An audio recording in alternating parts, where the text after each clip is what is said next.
안녕하세요. 저는 딸아이 하나 키우며 살아가고 있는 평범한 40대 주부입니다.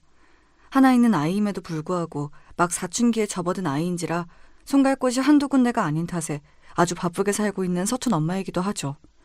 그러다 보니 결혼 전에는 자주 만나던 친구들도 이젠 특별한 행사가 없으면 얼굴 보기가 쉽지 않아요. 결혼해서 아이 키우시는 분들이시라면 아마 다들 공감하시겠죠? 사정이 이렇다 보니 비록 서로 얼굴은 모르더라도 누구보다 내밀한 속 이야기까지 공유할 수 있는 이곳 사연들이 참 친근하게 느껴집니다. 저 역시 결혼해서 살면서 겪은 이야기들을 모두 토해내자면 책 한 권으로도 부족함을 느낄 테지만 아무래도 제 속사정이다 보니 털어놓을 곳이 마땅치가 않았어요. 사실 남들 들려주기에 그렇게 유쾌한 일도 아니거든요. 그래서 오늘은 그동안 여러분들 귀한 사연 많이 내어주셨던 바로 이곳에서 제 이야기를 한번 털어놓아 볼까 합니다. 그래도 우리가 한 식구로 한솥밥 먹고 산 세월이 얼마인데 이렇게 우리 모자에게 야멸차게 굴 수가 있어? 남도 아니고 자식까지 같이 낳아놓고 살아놓고는 너 나중에 시연이 보기 부끄럽지 않을 수 있겠어? 어머니야말로 저를 시연이 엄마로 존중해 주셨다면 어떻게 이런 파렴치한 일을 벌일 수가 있어요? 저를 가족으로 먼저 대우해주지 않으신 건 어머님이 먼저예요. 저도 더 이상 이런 취급 받아가며 어머니 가족으로 살 생각 더는 없으니 죄 지은 만큼 벌 받으세요. 이 짧은 대화만으로 그동안의 제 결혼 생활이 어땠을지 대충 짐작이 가시죠? 결혼 생활 내내 제게 무시로 일관하던 시어머니에게 마지막 순간만큼은 통쾌한 한 방을 날리고 나왔습니다. 지금껏 누구에게도 속 시원히 얘기해보지 못했던 제 결혼 이야기 한번 들어보시겠어요? 저는 성격이 꽤나 무던한 편입니다. 웬만한 일로는 화도 잘 내지 않는 편이고 감정의 기복이 그렇게 심한 편이 아니에요. 그러다 보니 남들 눈으로 보기에는 다소 사람이 둔해 보이고 무덤덤해 보일 수도 있다고 생각해요. 저를 낳아주신 부모님께서도 예외가 아니시니까요. 우리 혜연이는 내 딸이지만 참 부처님 가운데 토막이 따로 없어. 예민하면 예민한 대로 살면서 스트레스 받을 일이 많으니 어떻게 보면 차분한 우리 딸 성격이 복일 수도 있겠다. 그래도 살면서 난 눈치 봐야 할 일이 얼마나 많은데 너무 무덤덤하기만 해서 혹시 여우 같은 인간 만나 괜한 상처받을까 엄마는 늘 걱정이야. 제 성격이 저희 부모님하고는 별로 안 닮았거든요. 오히려 엄마나 아빠나 젊어서부터 장사로 먹고 살아오신 분들이라 그런지 남들 눈치를 기민하게 알아채시는 분이었습니다. 그런 분들의 시선으로 보니 당연히 제가 걱정스러웠을 법도 해요. 하지만 부모님 걱정과 달리 무던한 저는 웬만한 사람 상처받을 일들도 어지간해서는 그렇게 예민하게 받아들여지지 않더라고요. 제 나름대로는 제 성격의 장점이라고 생각하는 부분입니다. 결혼할 때도 마찬가지였어요. 남편은 남들 눈을 많이 신경 쓰는 사람이었지만 그래서인지 좀처럼 남들 의견에 흔들리지 않고 뚝심 있게 제 할 일 해나가는 제 성격을 처음에는 참 마음에 들어 했습니다. 넌 타고난 성격이 예민해서 굳이 신경 쓰지 않아도 될 말까지 자꾸 신경 쓰게 되는 게 너무 스트레스인데 당신은 사람이 굳건하고 강해서 좋아. 사실 나도 남들 말 신경 쓰고 싶어서 쓰는 건 아니거든. 이래서 성격이 팔자라고들 하나 봐. 지금 와서 생각해보면 예민해서 항상 매사에 불만이 많은 남편이 끊임없이 내뱉는 하소연에도 제가 짜증내지 않고 무덤덤하게 들어줬던 게 좋았던 게 아닐까 싶기도 해요. 불평불만 많은 사람을 세상 그 누가 반기겠어요. 일부러 의식하고 조심해야 할 사람 앞에서 말을 가리는 게 아니면 툭하면 입에서 미운 소리가 튀어나오곤 했던 남편이니 마음 깊이 교류할 만한 진정한 친구를 갖기 힘든 건 당연한 일이었습니다. 그런데 무슨 소리를 해도 그저 보살처럼 덤덤하게 들어주는 제가 나타난 거죠. 모르긴 몰라도 그 사람 저 처음 만나고 한동안은 실컷 제 얘기 털어놓느라고 적잖이 신이 났을 겁니다. 그런 단점이 있긴 했지만 예민한 사람답게 주위 사람 기분의 흐름을 예민하게 눈치채고 행동하는 센스 있는 점이나 기본적으로 사람 대하는데 싹싹한 모습 등 장점이 없는 사람은 아니었어요. 특히나 저랑은 성격이 거의 정반대에 가까웠기 때문에 남편의 그런 장점들은 제게는 없는 부분이나 마찬가지여서 그런 점들이 더 크게 다가왔던 것 같기도 합니다. 그리고 그 사람 하는 일이 영업이었어요. 별의별 사람들을 다 만나면서 생각지도 못하게 마음 상하는 일도 많고 사건 사고가 많을 만한 일을 하다 보니 저도 스트레스 받을 일이 많겠지 싶었습니다. 가뜩이나 성격도 저리 예민한데 먹고 살자고 성격에 맞지 않는 일임에도 저리 열심히 한다는 것도 그때는 성실함의 증거라고 생각했습니다. 마침 결혼 정년기이기도 했고 사람이 부족한 부분은 서로 채워가면서 하는 거지 생각하며 그 사람의 청원을 받아들였습니다. 저희 부모님은 처음에 제 남편을 퍽 마음에 들어 하셨어요. 아무래도 제가 말수가 적고 성격이 좀 무뚝뚝한 편이다 보니까 반대로 첫 만남부터 제 친정 부모님께 싹싹하게 구는 남편이 예뻐 보이셨던 모양입니다. 제 위로 오빠가 한 명 있긴 한데 오빠는 제 성격처럼 이렇게까지 무던한 편은 아니어도 말수가 적고 무뚝뚝하긴 매한가지였거든요. 우리 혜연이가 참 차분하고 진중하고 다른 건 다 좋은데 제 성격이 무딘 편이다 보니까 주변 사람들 감정 헤아리는 데 있어서 좀 부족한 부분이 있거든. 그런 부분을 우리 최서방이 잘 감싸 안아줄 수 있을 것 같아서 나는 이제야 좀 마음에 안심이 되네. 제가 밖에서 있었던 일로 기분이 예민해지거나 속상한 일이 있을 때에도 혜연이가 참 넓은 아량으로 저를 잘 품어주거든요. 저도 이렇게 제 모자란 부분까지 타박하지 않고 잘 감싸 안아주는 혜연이 만난 게 참 제 복인 것 같아요. 저희 서로 부족한 부분 함께 채워주면서 잘 살겠습니다. 제 부모님 앞에서 저를 축혀 세워주면서 기분을 맞춰주는 남편을 보니 저도 마음이 흡족해졌습니다. 저 사람 말 맞다나 참 다른 우리 두 사람이 만났으니 서로에게 부족한 부분은 다른 한 사람이 채워가며 무던하게 잘 살 수 있으리라 그렇게 생각했습니다. 시댁과의 첫 대면도 그리 나쁘진 않은 편이었습니다. 단 한 사람, 저희 시어머니만 빼고 말입니다. 남편은 일남일녀의 장남입니다. 아래로 여동생이 하나 있죠. 처음 시댁으로 찾아간 자리에 시부모님 내외와 시누이까지 다 모여도 단출한 구성이었습니다. 당시에는 아직 시누이도 미혼이었거든요. 시아버지는 처음 저를 보시면서도 얌전하고 차분해 보이는 제 모습이 제법 마음에 드신 것 같았어요. 우리 우성이가 어릴 적부터 성격이 불같은 부분이 있어서 내가 항상 조심을 시켰어요. 물론 사람이 살면서 화나는 일이 어떻게 없을 수가 있겠어. 그런데 저 녀석은 그게 좀 과한 편이야. 사내면 사내답게 좀 대범하게 넘길 줄도 알아야 하는데 어릴 적부터 성격에 예민한 부분이 있는 그거 하나가 내가 참 걱정스러웠어. 그런데 지금 아가씨를 보니 사람이 참 차분하고 심지가 단단해 보이는 것이 우리 우성이랑 같이 살면 합이 참 잘 맞을 것 같아서 내가 마음이 놓여요.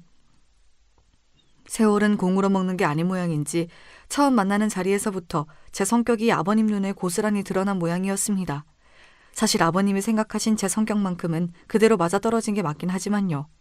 시아버지가 제게 그저 좋은 말만 해주셨다면 옆에 앉아 계시는 시어머니께서는 첫 만남부터 제 아들 깎아내리는 것처럼 느껴지셨는지 기분이 썩 좋아 보이지 않으셨습니다. 이 사람은 세 사람 불러다 놓고 아들 흉만 보고 계신데 아가씨 보고 우리 애 두고 도망가라고 고사 지내는 것도 아니고 이만하면 우리 아들도 제 앞가림 잘하는 귀한 내 자식인데 뭘 그렇게까지 말하고 그래요. 아가씨, 이 사람이 괜한 노파심에 하는 소리니 너무 심각하게 생각할 거 없어요. 네, 그럼요. 걱정하셔서 하시는 말씀인 줄 잘 알고 있습니다. 걱정 마세요. 이야기를 나누다 보니 시아버지께서 남편 성격에서 걱정되는 부분을 언급하면 시어머니가 득달같이 남편 편을 들어주는 일이 여러 번 반복이 되더라고요. 대충 집안 분위기가 어떻게 돌아가는지 짐작이 되었습니다. 조금 신경이 쓰였던 것은 제 오빠 편을 들어주는 시어머니를 볼 때마다 시누이 표정이 안 좋아진다는 점이었습니다. 이런 일에 그리 예민한 편이 아닌 제 눈에도 그게 눈에 띌 정도면 그 당시에도 시누이가 굳이 제 어머니에 대한 반감을 숨길 생각이 없었던 게 아니었나 싶어요. 결혼을 하고 나니까 그때 시누이 표정이 왜 그렇게 안 좋았던 건지 이해가 되었습니다. 남편의 예민한 성격은 제 어머니를 꼭 빼닮은 거였어요. 시어머니는 작은 일에도 쉽게 화를 냈습니다. 저같이 좀처럼 화내지 않는 사람이 보기에는 세상에 뭐 그렇게 화날 만한 일이 저리도 많은 건지 좀 신기할 지경이었어요. 지나가다 다른 사람이 무신경하게 툭 치고 지나가도 솔직히 좀 기분은 나쁠 수 있더라도 흔히 있는 일이잖아요. 그런데 그런 일 한 번 당할 때마다 저기 저 인간이 자기를 무시했다느니 피해가려면 얼마든지 피해갈 수 있었는데 괜히 저가 만만하니까 심심풀이 삼아 툭 치고 지나갔다느니 별일도 아닌 일에 살까지 야무지게 붙여가며 화낼 이유를 찾곤 하셨어요. 가만히 보니 단순히 치고 지나갔다는 게 문제가 아니라 기저의식에 자격지심이 기본 바탕으로 깔려있는 듯한 느낌이었습니다. 언니야, 시집와서 저런 꼴을 처음 보니 아직은 그냥 신기한 모양인데 나는 정말 저런 성격 때문에 평생 치를 떨며 살아왔어요. 저런 사람이 집 밖에서 모르는 사람들한테만 저러겠어요? 같이 사는 사람은 정말 죽을 맛이에요. 부모가 됐으면 자식이 뭔가 실수를 하더라도 허물을 감싸 안아줘야 하는 거 아니에요? 설령 정말로 잘못한 게 있으면 거기에 맞게 훈육을 하면 되잖아요. 그런데 자기 심기 조금 거슬리면 너 엄마 말을 뭘로 아는 거야 부터 시작해서 자기를 무시를 하네. 니까짓 게 뭐 잘난 게 있다고 나를 괄시를 하느냐니 이게 자식한테 할 소리예요? 이성보다 감성이 앞서는 사람들의 대표적인 단점이죠. 흥분해서 사고방식이 정상적으로 작동하지 않으니 나중에 후회할 만한 말도 그냥 내뱉고 본다는 거죠. 저야 성인이 다 되어 만난 사람이기도 하고 성격도 신우이와는 다르니 저런 사람도 다 있구나 했으나 평생 저런 주 양육자 밑에서 자란 신우이 입장에서는 정말 상처가 될 만도 하다고 생각했어요. 예민한 사람은 자기 인생도 참 피곤하지만 주위 사람들도 참 비위 맞추며 살기가 쉽지 않겠다는 생각이 들었지요. 결혼하고 나서 한동안 남편이 회사 일로 많이 바빠졌어요. 회사가 사업 규모를 늘리는 모양이었나 본데 그러다 보니 특히 영업 실적 압박이 심해졌던 모양이에요. 가뜩이나 성격이 예민하기 짝이 없는 사람이 전에 없이 회사로부터 압박까지 당하다 보니 날카로운 성격이 더더욱 뾰족해졌습니다. 결혼 전에도 자기도 모르게 말이 날카롭게 나와서 제 앞에서 흠칫하던 걸 몇 번 본 적이 있는데 상황이 이렇다 보니 말투에 날이 서는 건 어쩌면 당연한 일이다 싶었어요. 당신 오늘 많이 늦었네? 밖에서 힘들었을 텐데 야식이라도 좀 해줄까? 지금 시간이 몇 시인데 야식 타령이야. 가뜩이나 가고 싶지도 않은 술자리 불려다니느라 속에서 구멍이 날 것 같은데 이럴 땐 좀 눈치껏 빠릿빠릿하게 굴 수 없어? 제 딴에는 고생하는 사람 챙겨주려고 한 말이었는데 대번에 남편이 버럭하더군요. 피곤하고 스트레스 받을 일이 많으니 말이 곱게 나오지 않나 보다 싶긴 했으나 그렇다고 그게 걱정해주는 사람 함부로 대해도 된다는 뜻은 아니죠. 제가 성격이 무던하고 상처를 쉽게 받지 않는 편이라고 했지 사람 간의 기본 예의 범절까지 무시당해도 된다는 뜻은 절대로 아니었으니까요. 당신 말이 좀 과하네? 밖에서 힘들었을 거라는 건 이해하지만 그럴수록 제 사람들에게는 언행을 더 조심해야지. 이번 일은 당신이 나한테 분명히 잘못한 거야. 생각 제대로 돌아오고 나서 제대로 사과해줬으면 좋겠어. 그러고는 남편이 집을 들어오든지 나가든지 그만 신경을 딱 끊어버렸습니다. 저도 곰곰이 생각을 하다 보면 제 잘못을 깨닫겠죠. 저야 그동안 제 할 일 하면서 충분히 시간을 주면 될 일이었습니다. 아니나 다를까 그래도 본인이 잘못했다는 건 알았는지 남편이 제 눈치를 어지간히도 보더라고요. 그 기민한 사람한테 처음으로 강하게 제 의사표시를 했는데 신경이 안 쓰이면 그게 더 이상할 일이었습니다. 사실 그러고 나서 제가 뭘 더 한 건 없습니다. 그저 남편을 내버려둔 게 다였어요. 그것만으로도 예민한 사람에게는 대단한 액션을 취한 것 같은 효과가 나오더라고요. 여보, 내가 며칠 전에는 말이 너무 과했지. 회사 일이 고되다는 핑계로 내가 내 감정을 제대로 조절 못한 것 같아. 당신 말대로 밖에서 힘들수록 안에서 내 사람한테는 더 잘해야 하는데 미안해. 화 풀어줄 거지? 그야말로 알아서기는 남편 모습을 보자 대충 이 사람을 어떻게 다뤄야 할지 감이 오더라고요. 무던한 제 성격이 이럴 때 참 좋더군요. 길게 보면 이 싸움의 승자는 항상 제가 될 터였습니다. 남편이 제 눈치를 보는 티가 났던지 시어머니 심기가 매우 불편해졌습니다. 저를 보는 눈이 곱지가 않더라고요. 왜 아니겠어요. 본인은 본인 아들이 세상에서 제일 잘난 사람인 줄 아는데 저 미련 곰탱이 같은 마누라 눈치나 보고 앉았으니 그 불같은 성미에 열불이 안 뻗칠 리가 있었겠습니까? 예, 너 남편 그렇게 기죽이는 거 아니다. 밖에서 고생하는 사람 집 안에서만이라도 마음 편히 지낼 수 있도록 내조를 잘해야지. 너 가만 보면 고민 척하면서 우리 우성이 쥐락펴락하는 게 아주 보통 내기가 아니야. 지금은 그게 네가 이기는 것 같아도 길게 봐서 가정의 평화를 생각하면 그게 현명한 행동이 아니야. 그저 집안 평안하도록 남편 심기에 각별히 신경을 쓰도록 해라. 본인도 그렇게 남편 기살려주는 타입은 아니신 것 같은데 아들 문제에 있어서만은 확실히 객관성을 잃고 계신 것만은 분명해 보였습니다. 내조니 남편 심기니 시어머니 입에서 나오는 그 어떤 단어도 본인과 어울리는 단어가 없다는 걸 알고는 계시는지 모르겠으나 어차피 집으로 돌아가면 안 들어도 될 이야기이기도 하니 그냥 네 대충 대답하고 넘어갔어요. 자기 성격 같으면 혼자서 쌓아도 10대 번은 감정을 쌓을 만한 일인데 정작 당하는 제 반응이 저렇게 심드렁하니 그건 또 그것대로 시어머니 열불을 터지게 만드는 것 같기도 했습니다. 그러나 시어머니 감정은 시어머니 소관이지 제가 어떻게 할 수 있는 건 아니지 않습니까? 매번 저렇게 열내시는 것도 정신 건강에 참 안 좋을 텐데 생각하면서 그 일 역시 무난하게 넘겼어요. 결혼하고 3년 좀 지났을 무렵 저희 부부에게도 귀한 새 생명이 찾아왔습니다. 저희 딸아이인 시연이가 태어난 거예요. 집안의 첫 손자이다 보니 모두 기쁜 마음으로 반겨준 아이였습니다. 신생아가 통잠자기가 쉽지가 않은데 잘 울지도 않고 밥도 씩씩하게 잘 먹는 게 아주 장군감이었습니다.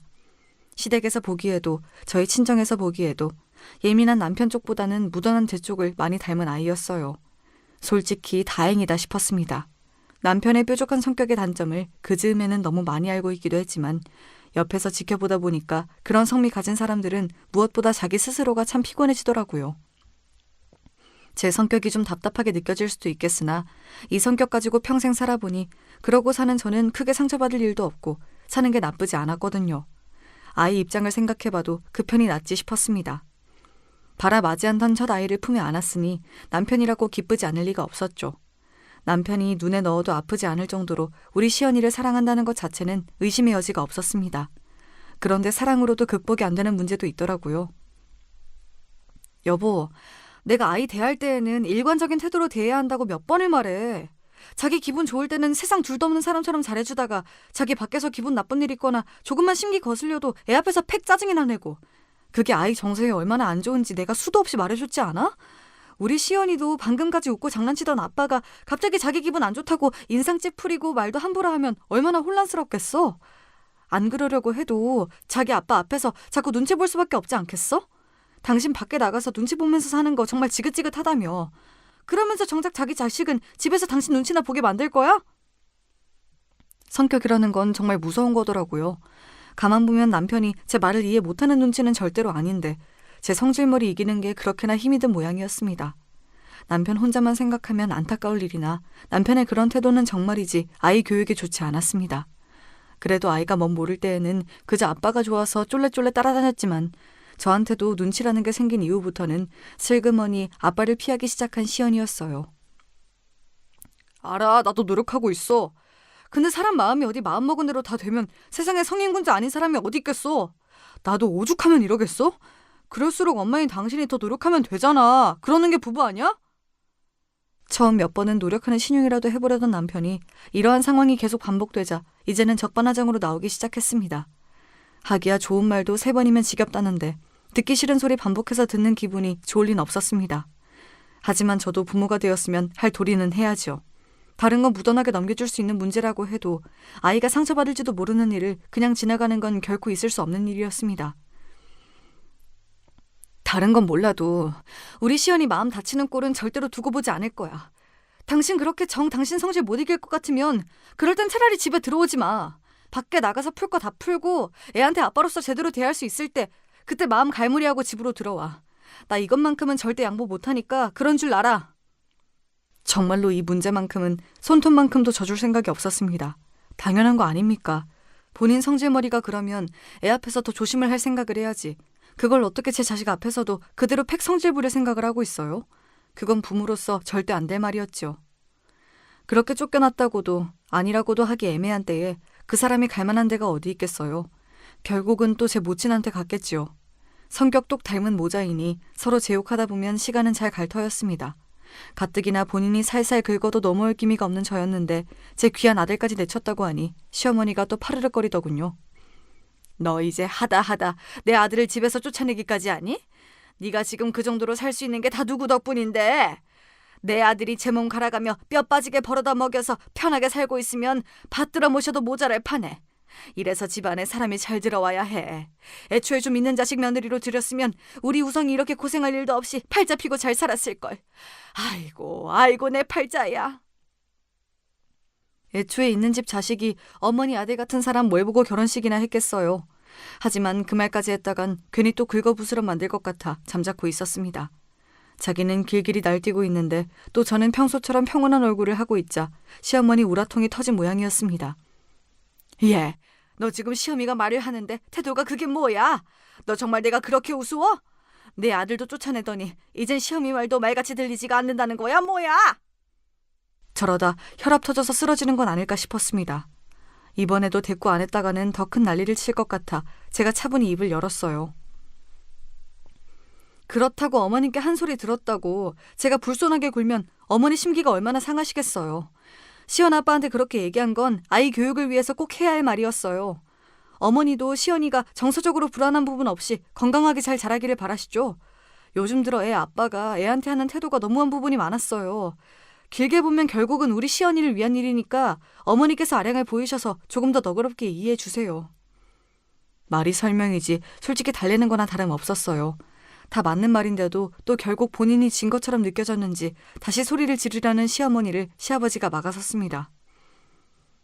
시어머니가 저렇게까지 말을 하는데도 말귀를 못 알아듣고 잡돌이를 하려고 들어? 어른이 되어서 먼저 잘못한 자식을 꾸중하진 못할 망정 그놈도 이제 애 아범까지 된 마당에 무슨 10살 어린애라도 되는 것처럼 싸고 들어. 싸고 들게. 내가 정말 며느리 보기 민망해서 내가 그놈 그 예민한 성질머리가 언젠간 일을 칠 줄 알았어. 당신도 똑바로 들어. 내 보기엔 당신도 그놈이랑 하는 짓 하나 다를 거 없어. 시아버지 호령에 그제야 시어머니가 깨갱하더라고요.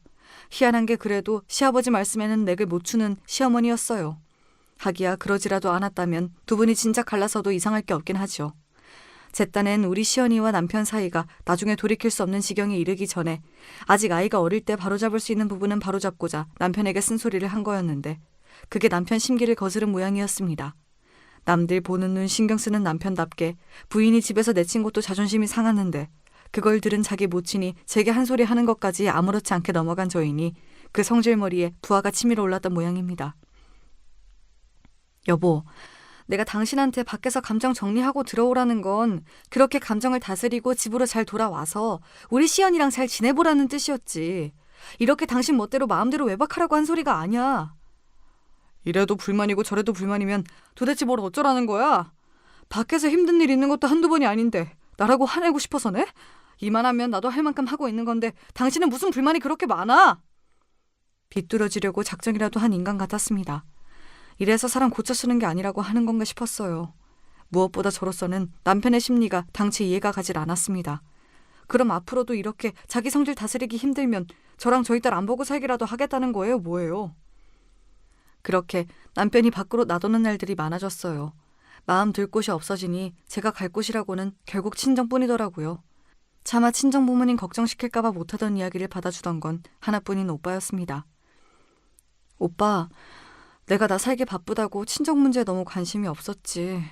자식이라고 달랑 우리 둘뿐인데 오빠한테 부모님 문제 다 밀어놓기만 하고 내가 정말 미안해. 내가 너 어떻게 사는지 모르는 것도 아닌데 별소리를 다 한다. 제 가정 이러고 사는 게 다 그런 거지. 나라고 뭐 크게 다를 것 없어. 원래도 오빠나 저나 말수가 많은 편은 아니었기 때문에 그리 살가운 남매 사이는 아니었지만 아무래도 각자 가정을 이루고 나니 더더욱 둘이서만 얘기할 기회가 없더라고요. 오빠도 저희 친정엄마 통해 대충 제 상황을 듣기야 했겠지만 제게 직접 듣는 저희 시댁 소식은 또 다르게 느껴지는 모양이었어요. 사실 남편이나 시모나 성격이 그 정도일 줄은 몰랐던 것 같았습니다. 제 이야기를 듣는 오빠 얼굴에 어느새 수심이 가득 들어찼습니다. 시연이 아빠가 보기보다 성격이 더 예민한 부분이 많은가 보다. 남자가 그러면 부인이 많이 고생스러울 텐데 네가 중간에서 새우등 터지고 있는 건 아니야? 뭐 눈치를 준다고 내가 일일이 신경 쓰는 성격도 아니고 성질 부려봤자 결국은 자기 손해지 뭐. 결혼 전에는 솔직히 이 정도인지 몰랐지만 이제 시연이도 있는 판에 이제 와서 어쩌겠어. 고칠 건 고쳐가며 살아야지 뭐. 제게는 이미 일상이 된 문제라서 그렇게 심각하게 받아들이지 않았는데 새로이 듣는 오빠 입장에서는 제 걱정이 많이 된 것 같았어요. 그래도 동북 형제라고 동생이 시집가서 고생할까봐 마음 써주는 오빠를 보니 이제 오빠도 나이를 들었구나 싶었습니다. 그 즈음에는 만날 출근하기 싫다는 말을 입에 달고 사는 남편이었습니다. 원래도 영업직을 좋아하는 편은 아니었습니다만 당장 내일이라도 회사 때려치우고 말겠다는 기세로 진저리를 치는 남편을 보면서 솔직히 좀 걱정스러웠습니다. 정 그 일이 하기 싫으면 다른 제대로 된 일자리라도 미리 구해놓던가 영업한답시고 만든 이맥들이랑 술 마시는 것 말고 딱히 다른 자기 개발을 하고 있지도 않은데 이직이 쉬울 리가 없었으니까요. 요새 같으면 다 때려치우고 장사나 하면서 살면 속이 편하겠어. 나도 이제 슬슬 나이는 먹고 가는데 언제까지 남의 밑에서 싫은 소리 들어가면 쫓아다닐 수도 없고. 장사라고 뭐 쉬워? 먹고 사는 일이야 뭐 하나 쉬운 일이 없다지만 그래도 회사에서 월급 타서 사는 게 제일 낫지. 그나마 지금은 회사라는 울타리라도 있으니까 꼬박꼬박 월급이라도 나오지. 장사는 초기 자본금도 많이 드는 데다 꼭 성공하는 보장도 없고. 나는 뭐 꿈도 못 꿔보냐? 아, 어디 돈 넣을 구멍 좀 없나? 없는 놈은 만날 없어서 돈 한 푼에 덜덜 떨면서 살고 내가 자금만 있으면 진짜 못할 일이 없는데 당신 남편이 머리 조아려가며 만나는 사장이란 놈들 알고 보면 별거 없어. 저런 놈들도 사장이랍시고 떵떵거리고 사는데 나라고 못할 게 뭐야? 저러다 진짜 헛바람 들까봐 걱정이었습니다. 남자들 사업병이 그렇게 무섭다는데 사업에 돈이 한두 푼 드는 것도 아니고 그것도 다 경력이며 아는 게 있는 사람이나 하는 거지. 평생 월급쟁이로 영업직 일밖에 해본 게 없는 사람이 요새 들어 왜 저렇게 사업 타령인지 모를 일이었어요. 물론 본인이 백날 떠들어봐야 사업할 돈이라고는 먹고 죽으려고 해도 없는 집구석이었으니 그저 저렇게 입으로 스트레스나 좀 풀고 제발 회사에서든 우리 시연이한테든 정신 좀 똑바로 차리고 살았으면 싶었죠. 요즘 들어 부쩍 회사 때려치우고 싶다는 얘기나 사업 얘기를 자주 꺼내는 남편에 대한 이야기가 나오자 오빠가 많이 걱정하더군요. 그게 그냥 말로만 끝나야 할 텐데 사업이라는 게 절대로 그렇게 쉽게 생각해서 될 일이 아닌데. 내 말이 그 말이야. 도대체 어디서 무슨 말을 듣고 저런 헛바람이 든 건지 모르겠어. 그래도 자기가 뭘 할 수 있겠어. 사업이라는 게 돈이 어마어마하게 들어간다고 하던데 우리야 그 사람 월급으로 다달이 살기도 빠듯한걸. 저러다 말겠지 뭐. 그 말에 오빠가 마른 침을 꿀꺽 삼켰습니다. 오빠가 목소리를 낮추더니 제게 얘기하더라고요. 실은 나도 최근에 아버지 일을 정리하는 거 도와드리다가 알게 된 건데 아버지께서 우리한테 물려주실 게 좀 있으신가 봐. 부모님 아직 정정하시니 조만간 무슨 일이 있지 않겠지. 하지만 네 말대로 지금이야 어디 비빌 데가 없으니 그저 말뿐이라고 해도 생각지도 못한 목돈이 너한테 생겼다는 말 들으면 어떻게 반응할지 몰라. 사람이라는 게 돈 앞에서는 어떻게 나올지 알 수가 없더라. 내가 이런 말 한다고 너무 서운하게 생각하지 말고 오빠로서 혹시나 하는 노파심에 하는 말이니까 조심은 해두는 게 좋을 것 같아서. 저희 친정 부모님이 두 분 노후 준비가 되어 있으시다는 건 알았는데 저희 남매한테까지 유산으로 돌아올 만한 재산이 있는 줄은 몰랐습니다. 얘기 들어보니 그동안 오빠도 몰랐던 것 같고요. 평범한 중산층 가정에서 자란 저희이니 당연히 그렇게 생각할 법했어요. 저희 친정 부모님도 다 키운 자식들에게 경제적으로 기대지 않으셨고 그건 저희 역시 마찬가지였거든요. 몰랐던 소식을 들어서 조금 놀라긴 했으나 오빠 말에 기분이 나쁘진 않았습니다. 그동안 제가 들은 남편과 시어머니 이야기를 종합해보면 오빠가 저런 결론을 내리는 것도 무리는 않을 테니까요. 거기다 오빠 걱정에 타당한 부분도 있었죠. 제가 부모님께 얼마나 받을 수 있을지는 알 수 없더라도 가뜩이나 회사 관두고 싶다는 말을 달고 사는데 제 주머니에 돈이라도 들어오면 과연 그 앞에서 남편이 평정심을 유지할 수 있을지 당장 저조차도 의심스러웠으니까요. 오빠와 그런 이야기를 주고받을 때까지만 하더라도 유산에 대한 이야기를 전혀 실감하지 못했어요. 친정 아버지께서 그렇게 갑작스럽게 떠나실 줄 알았더라면 아버지 얼굴 한 번이라도 더 뵈러 갔어야 하는 건데 하나뿐인 딸로서 부족함이 많았던 것 같아 가슴이 많이 아팠습니다. 정말이지 상상도 하지 못했던 비극적인 사고였습니다.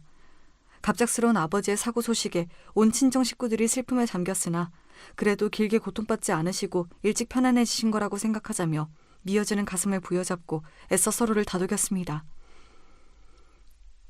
당연히 저희 집안의 유일한 사위이니 남편도 상주로서 함께 빈소를 지켰어요. 아버지가 그동안 쌓은 인망이 좋으셔서인지 3일장 내내 조문객이 끊이지 않아 저희 가족은 아버지를 보내드린 슬픔에 온전히 잠겨있을 여유가 없을 정도였습니다. 워낙 찾아오시는 분들이 많으시니 그분들 하시는 말씀을 저희가 다 듣고 있을 새도 없었고요. 아무래도 그때였던 것 같아요. 생각지도 못하게 제 부인이 제 장인으로부터 거액의 유산을 물려받을지도 모른다는 소식을 듣게 된 건 말이죠. 아까 장인어른 옛날 동료분께서 하시는 말씀을 들어보니까 장인어른께서 예전에 투자해둔 변두리 건물이 시세가 많이 올랐다고 하시더라고. 당신 왜 그런 얘기 안 했어? 나도 몰랐으니까. 나나 오빠나 우리 엄마 아빠한테 그런 거 바란 적 없어.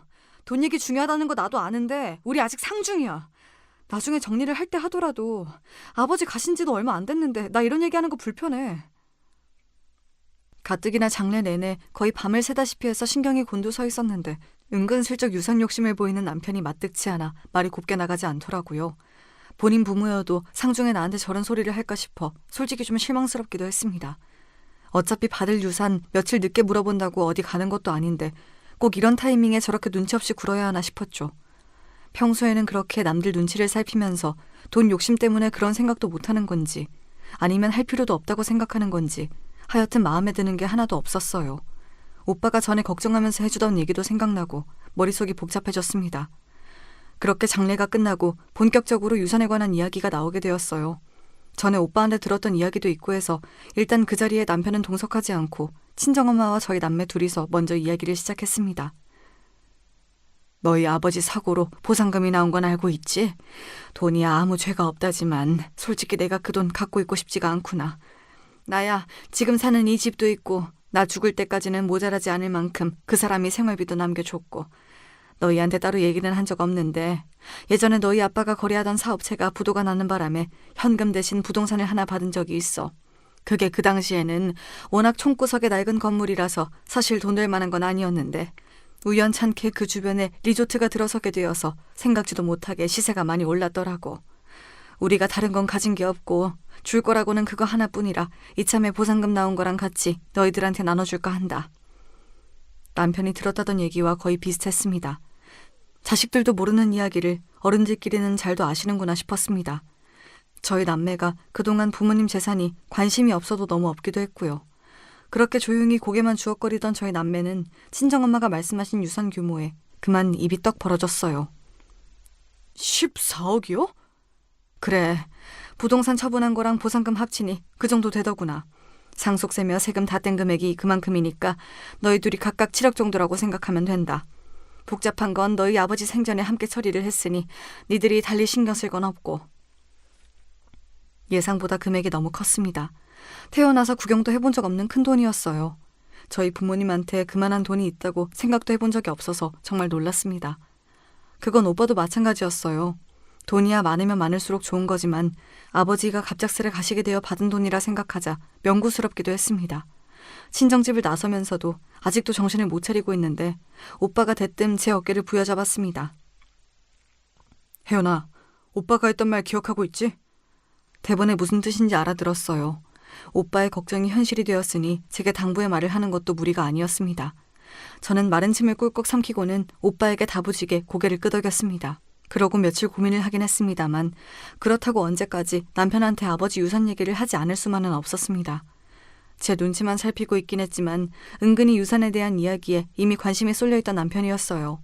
모르면 모를까 자기도 들은 게 있는데 제가 아무 말 않고 있으니 저도 어지간히 속이 탔을 겁니다. 아버지 유산 말인데 우리도 몰랐는데 아버지 앞으로 되어있던 건물을 처분하셨나 봐. 그게 값을 잘 받아서 생각보다 받을 게 많은 것 같고. 얼마나 되는데? 오빠랑 똑같이 나눠서 7억 정도 된대. 7억? 남편 눈이 튀어나오는 줄 알았습니다. 왜 아니겠어요. 7억이 한두 푼도 아니고 생각지도 못했던 거에게 남편 눈이 번들거리는 것이 불안했습니다. 하지만 남편이랑 계속 같이 살지 않을 것 같으면 몰라도 앞으로 쭉 같이 살 거면 말을 하는 게 맞긴 했어요. 제가 반대 입장이라도 남편이 유산에 대한 얘기를 안 하면 괘씸하게 느껴졌을 테니 아버지 유산에 대해 말한 것 자체는 잘못이라고 생각하진 않습니다. 제가 유산에 대한 말을 한 지 겨우 하루밖에 지나지 않았는데 시어머니가 저희 집으로 찾아오셨어요. 어찌나 사이 좋은 모자인지 곳에 그 얘기를 미주알고주알 다 털어놓은 모양이었습니다. 너 그렇게 큰 돈이 생겼다면서 어떻게 나한테 한마디도 안 할 수가 있니? 이게 어디 보통 일이니? 당연히 집안 어르신들한테 말씀을 드려야지. 제 아버지가 저 주신 돈인데 제가 그걸 왜 시모한테 보고해야 합니까? 두 모자가 무슨 말을 했는지 정확하게는 알 수 없어도 결코 좋은 방향이 아닐 거라는 것 정도는 그간의 행태로 충분히 알 수 있었어요. 아니나 다를까 시어머니가 대뜸 그러더군요. 그게 적은 돈도 아니고 그런 돈은 가만히 놀리는 거 아니다. 내가 그동안은 굴릴 만한 돈이 없어서 얘기를 안 했는데 실은 내 지인 통해서 아주 좋은 투자처가 하나 생겼거든. 그게 끼워주기만 하면 수익률은 무조건 보장되어 있는 건데 내가 먹고 죽으려고 해도 거기 넣을 돈이 없어서 잠도 안 왔더랬어. 그런데 이렇게 다시 없을 기회가 오다니 우리가 돈복이 아주 없는 건 아닌가 보다. 저희 아버지 유산인데 왜 우리 돈복이 되는 건지 모를 일이었습니다. 평소에 그렇게 마음에 안 차는 며느리 남처럼 대하시더니 뽑아먹을 게 생기니 제 돈이 당연히 당신 돈인 것처럼 말하는 것도 못마땅했죠. 그런 쪽으로는 생각을 안 해봐서요. 그리고 세상에 무조건적으로 수익률이 보장된 투자처라는 게 어디 있겠어요. 다들 자기 사업에는 그런 식으로 얘기하겠죠. 얘가 뭘 몰라도 이렇게 몰라? 그 돈 그냥 은행에 처박아두면 물가 오르는 만큼 손해인 거야. 그래, 어머니 지인분 나도 아는 분인데 그분이 돈 관련해서는 정말 확실한 분이셔. 절대 당신 원금 손해보는 일 없을 테니까 믿고 맡겨도 돼. 고양이한테 생선을 맡기지 저들 모자를 어찌 믿고 돈을 맡기라는 건지 참 기가 찼습니다. 하지만 제 입장에서도 반드시 확인하고 넘어가야 할 부분이 있었죠. 저한테도 저희 아버지께서 물려주신 귀한 돈이에요. 당연히 제 의사가 제일 중요한 거 아니에요? 해주신 말씀은 생각은 해볼게요. 그렇게 두 모자 피말리는 며칠의 시간이 더 지났어요. 그 사이에도 그 둘에게 얼마나 들볶였는지 모릅니다. 이런 천금 같은 기회 날릴 거라며 윽박지르다 거의 애원을 하다 아주 난리도 아니었죠. 결국 저는 단단히 단서를 달고 돈을 빌려주기로 했습니다. 하도 말씀을 하시니 일단 빌려드리긴 하는데 저로서도 결코 쉬운 일이 아니라서요. 세금 문제도 있고 이런 일일수록 깔끔해야 하니 공증도 해주셔야 해요. 아시겠어요? 그럼 당연히 해줘야지. 두 모자가 눈이 벌개져서 달려드는 걸 보면서 진심으로 추하다는 생각이 들었습니다. 제 돈이 자기들 것이 된 것도 아닌데 모자가 신이 나서 시댁으로 쫓아가더군요. 이제는 당연하게 제 마누라와 자식 둔 집이 아니라 시댁에 들락거리는 남편이었습니다. 그렇게 송금을 하고 다음날 시댁으로 찾아갔습니다. 약속하신 공증 받으러 왔어요. 서류 준비해 주신다고 하셨죠? 당연한 요구를 하는 저를 보는 시어머니 표정이 가소로웠습니다. 어제까지 제 돈 빌리겠다며 비굴하게 굽신거리는 모습은 온데간데 없었죠. 순진한 년, 공증은 무슨, 내 주머니에 들어왔으면 내 돈이지. 다시 생각해도 참 기가 막힌 소리였습니다. 무슨 소리를 하시는 거예요? 우리 아버지가 저 주신 유산인데 그게 어떻게 어머니 돈이 돼요? 말 같지 않은 소리 말고 하기로 한 공증이나 하세요. 당신 그게 시어머니한테 무슨 말버릇이야? 어른 무서운 줄을 모르고? 이놈이야말로 남의 돈 무서운 줄 모르고 이게 뭐하는 짓이야? 너 시어머니한테 부끄럽지도 않아? 내가 너 그렇게 내 아들 가르치려 드는 꼴 그동안 얼마나 보기 싫었는 줄 알아? 이제 너한테는 더 볼 일 없으니까 더는 내 아들 기죽이지 말고 그만 이혼해. 뭐 저딴 인간이 다 있습니까? 바로 전날 저한테서 제 아버지 유산을 몽땅 뜯어놓고는 다음날 이혼 통보를 해요? 저게 사람 새끼입니까? 제 어미 뒤에서 의기양양한 표정을 짓고 있는 남편놈 머리털을 몽땅 뽑아버리고 싶었습니다. 그래, 나도 이런 거지 같은 사기꾼 집안 것들이랑 더러워서 못 살겠다. 잘 됐네. 시연이는 우리가 잘 키울 테니 너는 이혼 도장이나 얼른 찍으렴. 시연이를 댁들이 왜 키워? 당신네들은 곧 감옥 갈 텐데. 제가 두 모자를 한 건 약올리며 내뱉자 둘 표정이 멍청해지더군요. 저는 시어미 면상에 준비해온 서류를 집어 던졌습니다. 시무와 남편놈이 피고로 기재된 사기죄 고소장이었습니다. 내가 이걸 쓰면서도 설마 했는데 설마 니들이 이렇게나 사람 새끼가 아닐 거라고는 미처 생각을 못했구나. 제가 오빠한테 들은 소리가 있는데 아무 생각 없이 저것들한테 돈을 내줬겠어요. 좋은 투자처가 있다며 돈 빌려달랄 할 때부터 공증 약속을 받아내기까지 모든 대화는 이미 녹음되어 있었습니다. 저것들이 제 돈을 떼먹으려는 정황은 확실했지만 실질적인 금전적 피해가 없으면 사기죄 입증이 안 된다고 하더라고요. 그런데 제가 시모 계좌로 돈을 입금한 기록이 있으니 이제 명백하게 사기죄가 성립된 거였죠. 제게 돈 뜯어내겠다고 두 모자가 난리를 치는 며칠간 저도 만반의 준비를 하느라 꽤 바빴거든요. 내가 거지 같은 너희 모자 뭘 믿고 그 거금을 주겠어. 이 쓰레기 같은 것들. 도대체 무식도 정도 것이지. 내가 녹음을 안 했다 치더라도 그 큰 돈이 오간 기록이 있는데 판검사들이 바본 줄 알아? 당연히 나한테 돌려줘야 할 돈이라고 하겠지. 니들 주제에 구경도 못할 큰 돈 있다고 하니까 눈이 횟가닥해서 똥오줌도 못 가린 모양인데 제 자식, 제 손자 키워주는 사람 뒤통수를 쳐도 이따위로 쳐? 그것도 아버지 비명에 가신 지 며칠이나 됐다고. 니들이 그러고도 사람 새끼야? 내가 이것들 버르장머리를 고치고 말 테니까 감방에서 아주 비참하게 한번 살아봐. 그제야 일이 잘못 돌아가도 단단히 잘못 돌아가는구나 싶었던지 남편놈이 다짜고짜 무릎을 꿇고 제 바지가랑이를 부여잡았습니다. 여보, 내가 잠깐 돌았나 봐. 나는 엄마가 목돈 벌 기회가 있다고 하길래 우리 시연이랑 당신 생각해서 그런 거였어. 씨알도 안 먹힐 소리에 놈싸대기를 있는 힘껏 내리쳤습니다. 우리 아빠 유산 다 빼먹고 이혼하란 네 어미 소리에 팔짱이나 끼고 있던 놈이 어디서 입에 침도 안 바르고 거짓말이야. 너 같은 사기꾼 새끼랑 절대 우리 시연이 같이 못 끼워. 너 그건 아비노릇 제대로 안 한 거, 밖으로 나돌면서 양육 의무라고는 쥐똥도 이행 안 한 거 다 이혼 사유니까 네 놈이 그리 원하는 대로 유책 배우자로 걸고 소송해 주마. 그거 아니더라도 전과자 사기꾼 아비한테 친권이고 양육권이고 꿈도 못 꾸겠지만 네 놈 면접 교섭권도 다 박탈될 테니 우리 모녀 앞에 나타날 생각 마. 여보, 잘못했어, 여보. 감옥이라니. 겨우 하루 통장에 돈 넣어놓은 건데 감옥은 무슨 감옥이야. 난 감옥 못 가. 어디 판사 앞에서도 그렇게 씨부려 보시던가. 더러운 인연 먼저 끊어주겠다니 내 속이 다 시원하다. 말년에 아주 좋은 꼴 보시겠네.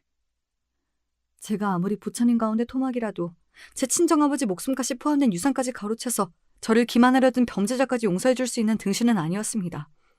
이미 제 아버지 교통사고 사망금을 눈독 들였던 그 시점에서 남편에 대한 기대치는 모조리 사라졌으니까요. 그런 인간을 아비로 두느니 차라리 아빠 없이 키우는 게 우리 시연이 미래를 생각해도 맞는 일이었어요.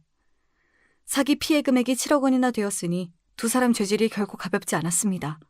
우리나라 경제사범 형량이 높은 편이 아니라서 초범인 두 사람이 저말로 감옥살이를 하진 않았으나 둘 다 꽤 오랜 시간 구치소에서 고생해야 했어요. 물론 전 시모에게 돈을 송금하자마자 동결 신청을 했기에 7억은 고스란히 돌려받을 수 있었습니다. 그 둘이 구치소에서 모진 고초를 겪는 동안 이혼 소송도 전적으로 제게 유리한 방향으로 마무리되었습니다. 당연히 시연이 친권과 양육권도 제게 돌아왔습니다. 말할 것도 없이 전 남편과 전 시모의 면접 교섭권은 박탈되었어요. 뒤늦게 제 부인과 아들 만행을 듣게 된 전 시아버지가 눈물로 제게 읍소했으나 제 마음을 돌릴 순 없었습니다. 그저 가끔 우리 딸 얼굴 보여드리는 게 제가 베풀 수 있는 최대한의 인정이었어요. 뒤늦게 소식을 전해들은 시누이 또한 경악했으나 그 둘에 대한 동정심은 찾아볼 수 없더군요. 솔직히 놀랍지도 않네요.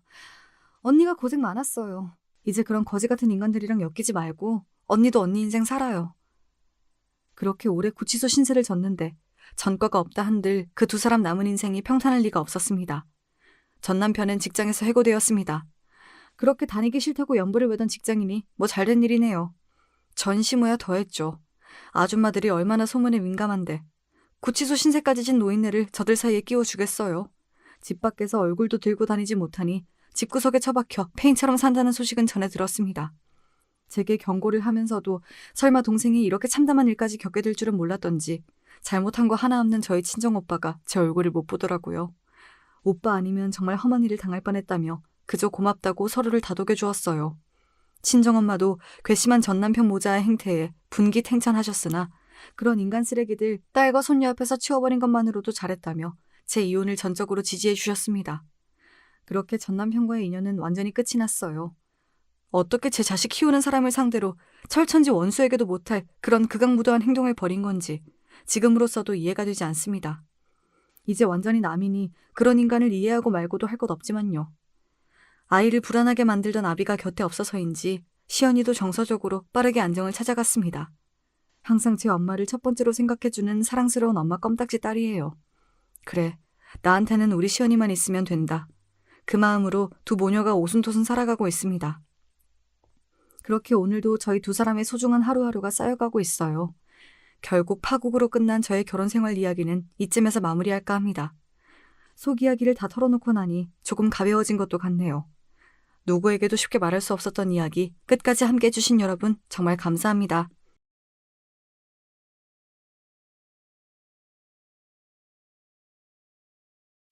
안녕하세요. 하루 종일 날씨가 흐릿한 날 경기도 모처에서 제 이야기를 사연으로 보내보고자 컴퓨터 자판을 두드려 봅니다. 겉으론 그저 평범하게 나이든 아줌마에 지나지 않아 보이는 저에게도 나름의 사연이란 게 있었죠. 어쩌다가 남편하고 인연이다 결혼까지 하게 됐고 저는 당시 20대 중반의 나이에 집안 형편도 어렵고 가방 끈도 짧고 배운 기술이 있는 것도 아니었으니 주변에서 온통 적절한 때에 시집 잘 갔다는 소리만 들었습니다. 그래서 저도 그런 줄로만 생각했고 기쁨 속에서 결혼 생활을 시작했던 것 같아요. 남편은 성격이 좀 변덕스러워서 맞추기가 여간 까다로운 것이 아니었으나 감내할 만은 했습니다. 결혼을 했다고 해서 제가 일을 아예 안 다닌 것은 아니었기 때문에 작은 사무실에 출퇴근을 하면서 남는 시간에 집안 살림을 하고 시댁에 들러서 며느리 노릇을 다 하고 그렇게 지냈죠. 고단하긴 해도 모든 게 괜찮았습니다. 계속해서 뱃속에 아이가 안 들어서는 게 문제로 여겨지기 전까지만 그랬어요. 결혼하고 나서 3년이 지날 무렵부터 아이 소식이 아직도 없다는 것을 시댁 측에서 이상하게 여기기 시작했습니다. 그러면서 절 향한 멸시, hir난, 구박이 시작됐던 것 같아요. 저도 답답해서 미칠 노릇이었습니다. 제발 뱃속에 아이가 찾아왔으면 한다고 매일 밤마다 빌었지만 한 번도 소식이 없었어요. 당시에 제가 느끼기에 남들은 결혼 3년째 아직 아이가 없는 경우는 생겼다가 유산한 경우밖에 없던데 전 그런 것조차 없었으니 이루 말할 수 없이 속상했습니다. 누구보다 당사자인 제가 가장 속상했지만 시댁 식구들은 절 향해 아이도 못 갖는 주제에 끈질기게 며느리 자리만 지키면서 버텨대든 철면피라고 그렇게 부르며 손가락질을 했습니다. 여보, 남들은 별로 어렵지 않게 갖는 게 이세 같던데 왜 우리 부부한텐 아직도 소식이 없을까요? 글쎄, 삼신 할망구가 우리 집을 못 찾아오나 보네. 길치가 따로 없어. 하지만 그런 상황 가운데 초조해하며 하루하루 피가 말라가는 건 저뿐인 듯 했습니다. 남편은 강 건너 불구경을 하듯 항상 태도를 그렇게 굴었죠. 제가 시댁 식구들에게 구박을 심하게 받는 것도 남편은 알았지만 그건 역시 남일 보듯이 굴었습니다.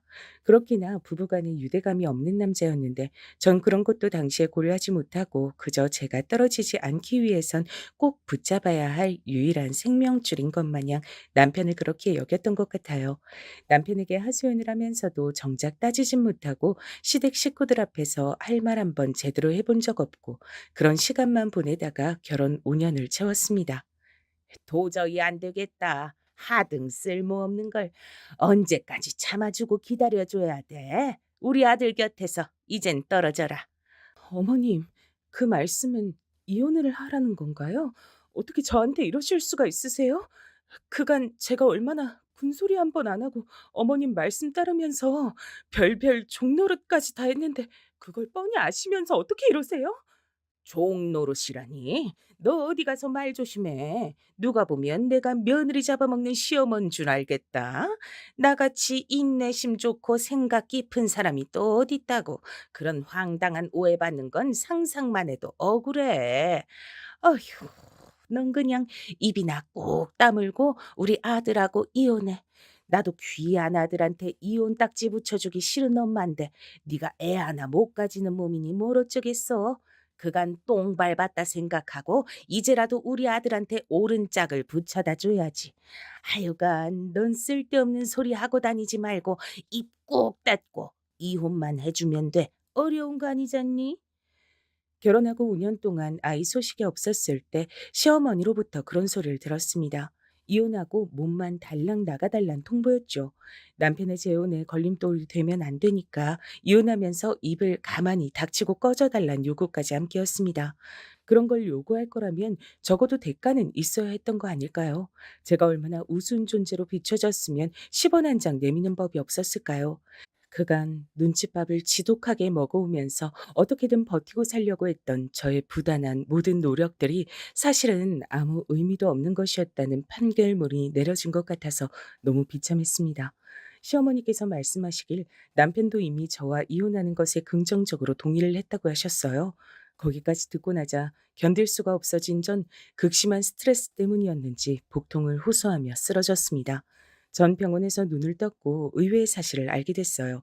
의사의 말에 귀를 의심했죠. 네? 뭐라고요? 제가 임신을 한 상태라고요? 검사를 해보니까 임신 상태였을 뿐더러 무려 13주나 되어 있었어요. 그런데 배가 전혀 안 나와서 제가 눈치를 못 챘던 겁니다. 아이고 참나. 임신 소식을 이렇게 요란하게 알리는 며느리 얘긴 내가 듣도 보도 못했는데 넌 참 유난이다. 시어머니께선 민망함을 털어내시려는 듯 연신 제 옆에서 손 부채질을 하며 말씀을 하셨습니다. 남편은 구석에서 자고 있었어요. 살짝 코까지 골면서 팔자 한번 좋아 보였죠. 다른 환자들과 같이 쓰던 다인용 병실이었기 때문에 저는 남편의 그런 모습이 창피하고 민망하였으나 시어머니께선 기특한 우리 아들을 바라보는 눈빛으로 흐뭇해 하셨죠. 어머님, 그러면 이제 이혼 얘긴 없어진 건가요? 제가 임신을 했잖아요. 그 그래야지. 너도 참 내가 하도 오래도록 손주 탄생을 기다리다가 목이 빠지게 돼서 섭섭하고 답답한 마음에 한 소리를 한 것 좀 가지고 혼자 진지해져서 왜 그러니? 이혼이란 게 어디 쉬운 일이야?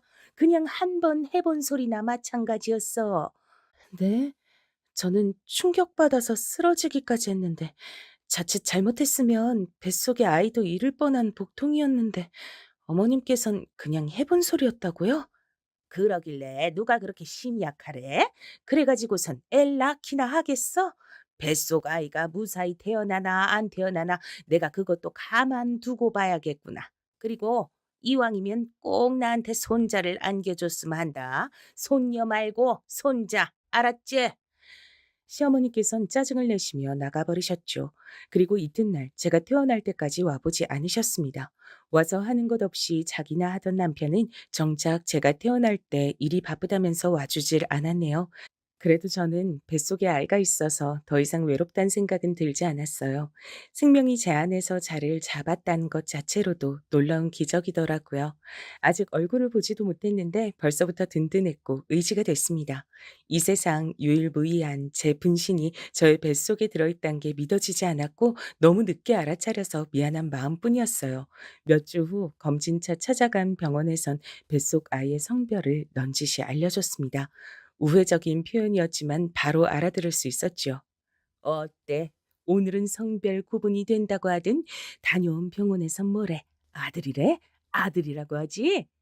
아, 그게요, 어머님, 병원에서 말하길 리본이 어울릴 것 같다고 그렇게 알려주더라고요. 뭐라고? 리본? 그렇다면 뭐야? 딸년이란 소리야? 머리에 리본 꽂고 다니는 건 딸년들이나 하는 거잖아. 손자 말고 손녀? 에라이! 그래도 똑같이 어머님 손주예요. 너무 그렇게 실망하시면 뱃속에서 어머님 손주가 듣고 슬퍼할 거예요. 그런 우라질 같은 소린 때려치우렴.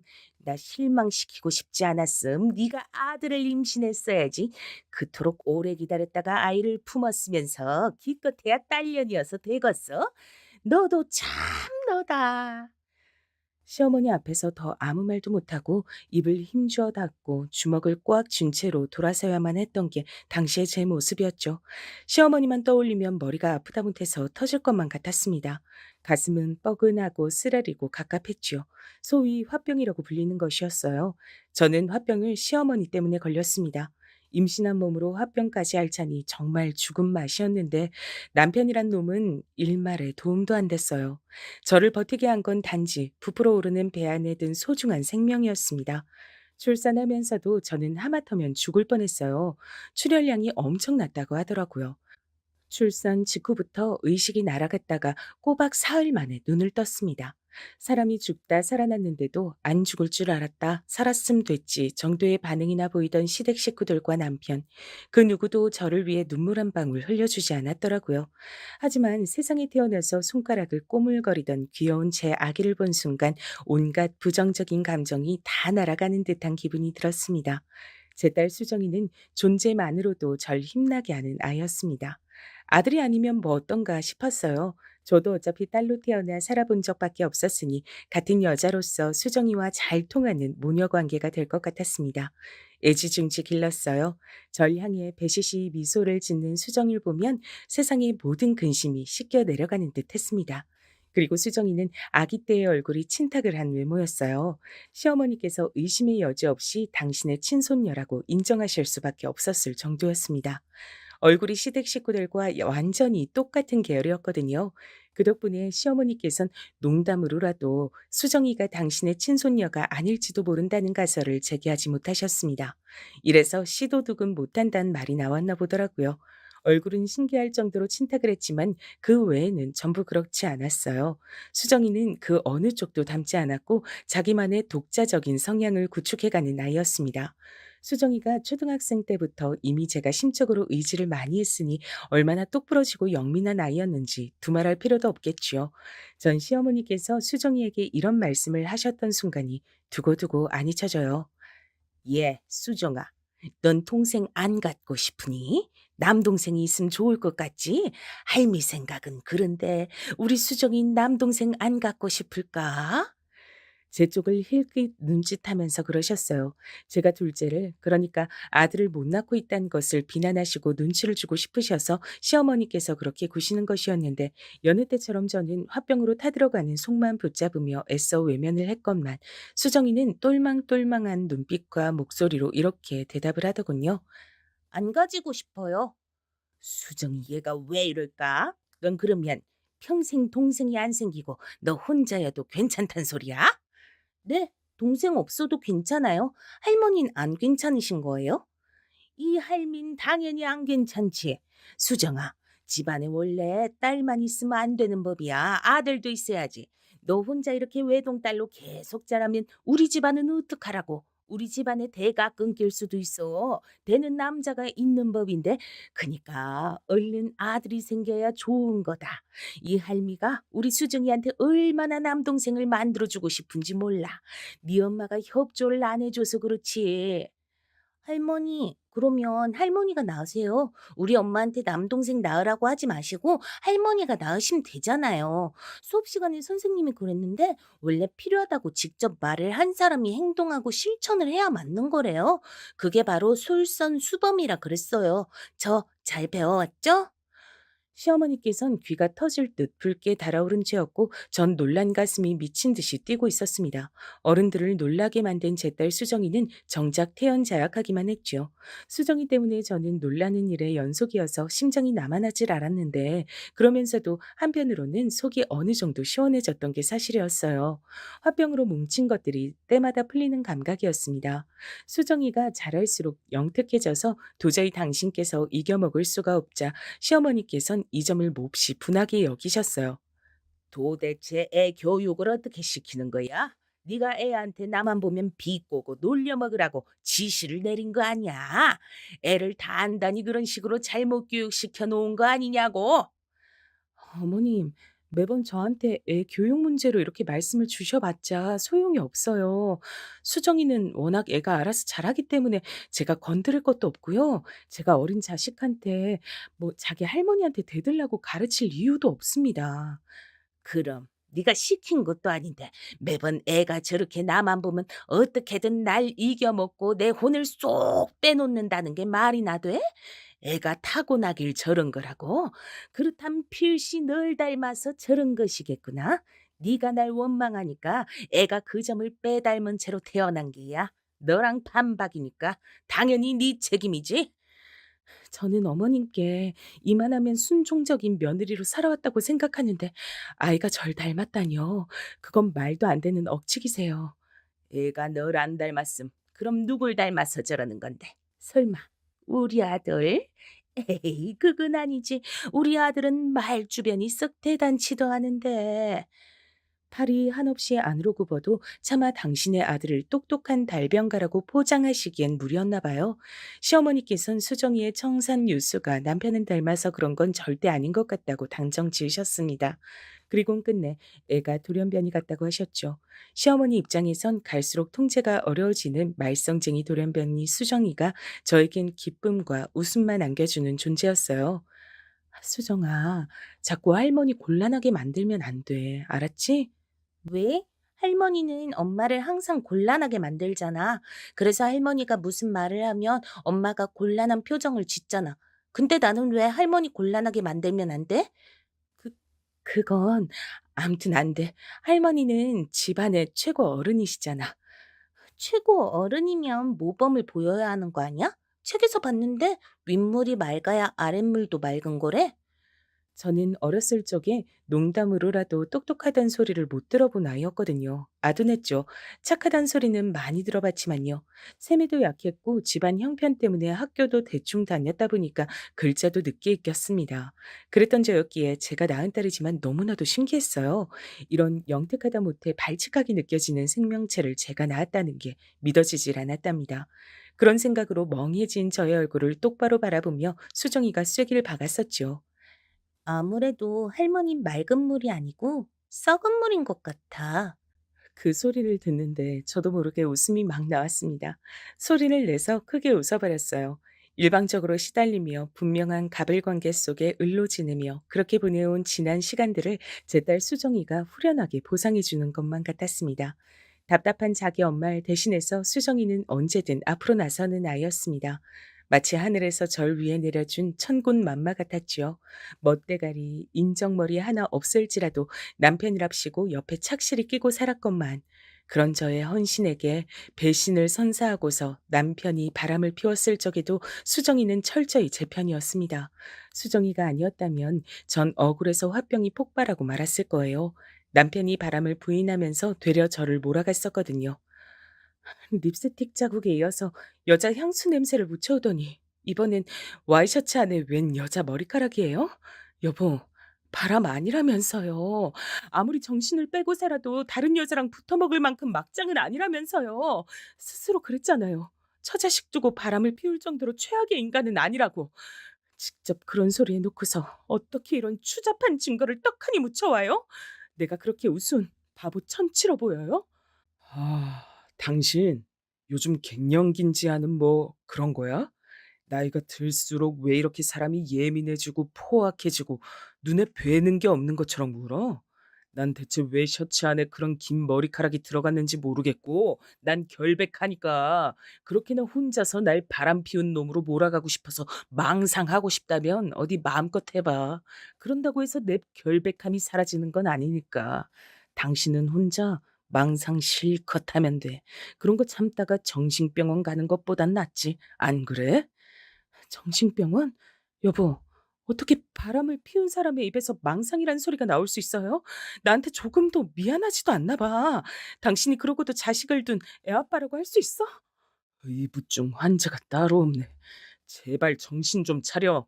슬슬 당신의 이런 의심 지겹다 못해서 짜증이 나려는 참이니까 홧김에 정신병원에 넣어버리는 수가 있어. 저는 남편이 그렇게 나오니까 덜컥 겁이 나서 무서워졌어요. 꼼짝을 못했죠. 제 친정은 힘이 없었고 전 항상 덜 아픈 손가락 취급받는 자식이었기 때문에 그 어떤 원조나 비호도 받아본 일이 없었습니다. 궁지에 몰리는 이런 순간에 도움이나 조언을 청할 곳도 없었어요. 그러나 그때 나서준 것이 바로 제 딸 수정이었습니다.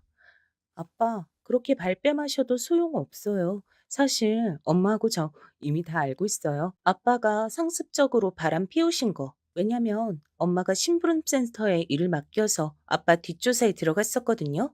그래서 진작에 다 알고 있었어요. 증거도 더 가지고 있었고요. 뭐라고? 심부름센터? 내 뒷조사? 네 엄마처럼 간이 콩알 만한 여자가 설마니 진짜로?